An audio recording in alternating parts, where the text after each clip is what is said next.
ఎన్నికల ముందు బ్యాంకుల్లో అప్పున్న ప్రతి రైతుకి 2 లక్షల రూపాయలు రుణమాఫీ చేస్తామని చెప్పి కాంగ్రెస్ పార్టీ మేనిఫెస్టోలో రాతపూర్వకంగా పెట్టారు.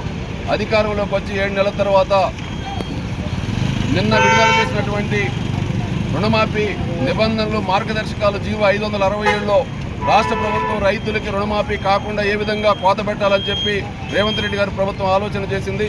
అందులో భాగంగానే తొలి నిబంధనే తెల్ల రేషన్ కార్డు స్పష్టంగా పేర్కొన్నారు. జీవోలో ఫుడ్ సెక్యూరిటీ కార్డు ఉన్న వాళ్ళకి మాత్రమే రుణమాఫీ వర్తిస్తుందని చెప్పి రైతులు మాగాణి ఉంటే 3.5 ఎకరాల మాగాణి 7 ఎకరాలకు మించిన మెట్టు ఉంటే వాళ్ళకి తెల్ల రేషన్ కార్డు ఉండే అవకాశం లేదు, ఫుడ్ సెక్యూరిటీ కార్డు అందుబాటులో లేదు.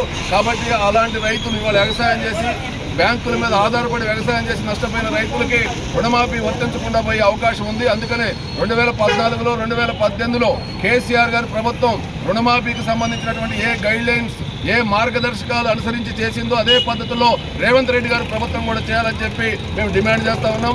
అదేవిధంగా రీషెడ్యూల్ చేసుకున్నటువంటి రైతులకి కూడా రుణమాఫీ వర్తించదని చెప్పి రేవంత్ రెడ్డి గారి ప్రభుత్వం జీవోలో స్పష్టంగా పేర్కొంది. రీషెడ్యూల్ ఉన్న రెన్యువల్ చేసినటువంటి వాటికి కూడా రుణమాఫీ వర్తించాలని చెప్పి డిమాండ్ చేస్తున్నాం. అదేవిధంగా 2020లో వచ్చినటువంటి ధరణి పోర్టల్ కంటే ముందు కేసీఆర్ గారు ప్రభుత్వం 2వ దఫా ఎన్నికల కంటే ముందు చేసినటువంటి కొత్త పాస్ పుస్తకాలు ఇచ్చారు. ఆ సందర్భంలో అనేక మంది పాణీల మీద ఈ కొత్తగా వచ్చినటువంటి భూ చట్టం ఏదైతే ధరణి పోర్టల్ ఏదైతే ఉందో అందులో అనుభవదారు కాలం తీసేసినటువంటి మూలంగా అనేక వేల మంది రైతులకి వాళ్ళ రుణాల మాఫీ కాకుండా పోతుంది. ఎందుకంటే పట్టాదారుడికి మాత్రమే పాస్ పుస్తకాలు ఇచ్చారు. పట్టాదారుడు ఉండి అనుభవదారుడుగా ఉన్నటువంటి వాళ్ళకి పాస్ పుస్తకాలు రాలేదు. అనేక మంది అసైన్డ్ భూములు సాగు చేసుకునే వాళ్ళకి కూడా పాస్ పుస్తకాలు లేవు.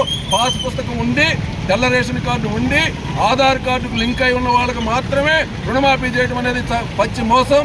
దీంతో పాటు 3వ నిబంధన ఏం పెట్టారంటే కేంద్ర ప్రభుత్వం సంవత్సరానికి వ్యవసాయానికి 6,000 రూపాయలు ఇస్తుంది. ఎన్ని ఎకరాలు ఉన్న రైతైనా రైతుకి కొన్ని నిబంధనలు పెట్టి అంటే రేషన్ కార్డు నిబంధన ఉంది, అక్కడ ఆధార్ కార్డు నిబంధన ఉంది. అదేవిధంగా ఐటీ కట్టే వాళ్ళకి 5 ఎకరాలకు మించే వాళ్ళకి లేదు ప్రభుత్వ ఉద్యోగులకి ప్రైవేటు ఉద్యోగం కూడా 30,000 రూపాయలు జీతం పొందే వాళ్ళకి కేంద్ర ప్రభుత్వం ప్రధానమంత్రి కిసాన్ సమితి నిధి విడుదల కావట్లేదు, వాళ్ళందరినీ ఆపుదాలు చేశారు. అదేవిధంగా ఆ నిబంధనలు కూడా రుణమాఫీలో మేము వర్తింపజేస్తామని చెప్పి స్పష్టంగా జీవోలో పేర్కొన్నారు. అంటే తెలంగాణ రాష్ట్రంలో ఉన్నటువంటి 70 లక్షల మంది రైతులుంటే ఇందులో కేవలం 30 లక్షల మందికి మాత్రమే రుణాలు మాఫీ చేసి మిగతా వాళ్ళకి ఎగ్గొట్టే దానికోసం రేవంత్ రెడ్డి గారి ప్రభుత్వం ఇవాళ స్పష్టంగా నిర్ణయం తీసుకున్నట్టుగా జీవో ద్వారా అర్థమవుతుంది.